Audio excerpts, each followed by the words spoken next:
So let's continue the conversation about being ripped from the federal government and laid off after 16 years. I want to start answering some of the questions that people have been asking me regarding what I'm doing now, how I feel, all the things. So this is part 1 of that series. So the first question is, when did I realize that I needed to start betting on myself? So I always been the type of woman to bet on myself, and that was really because I developed hyper independence at a very young age, probably due to childhood traumas and feeling like I had to be in survival mode. Not feeling like I had to be in survival mode, but because I had to be in survival mode for so many spaces and places in my life. And so when I actually got to the feds, I started off as a front desk admin person, but then there were some other Black women in the office who had been in the acquisitions career and encouraged me to also get into acquisitions as a contract specialist. And then I grew into a contracting officer. And so just watching those women bloom in their careers was always an encouragement and motivation that I could also do it. And I ended up doing it in a very short period of time. So even before I was 30, I was high up on the GS scale.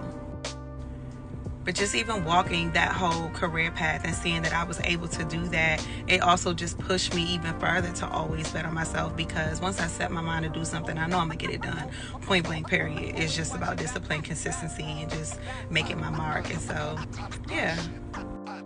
In fact, I had started my business, Chloe Maud House, which is, I'm a handbag designer as well. I started that business while I was with the feds because I always knew I did not want to retire from the feds. That was just a stepping stone and a piece of the puzzle for my purpose and destiny and all the things. But it allowed an opportunity for me to live out my dreams and make some of the investments that I've made over time. So betting on myself has pretty much always been in my blood. It's just who I am as a person, as a woman, and I'm proud of that.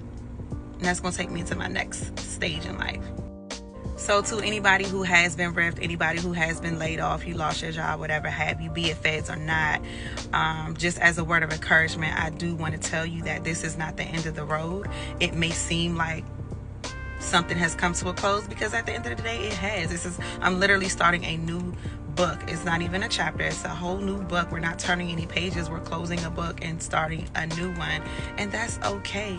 It's okay to bet on yourself. In fact, you really should, because we can't rely on anybody for real but God, and that's where I choose to keep my faith and my hope in. So I hope this helps somebody, and that's that.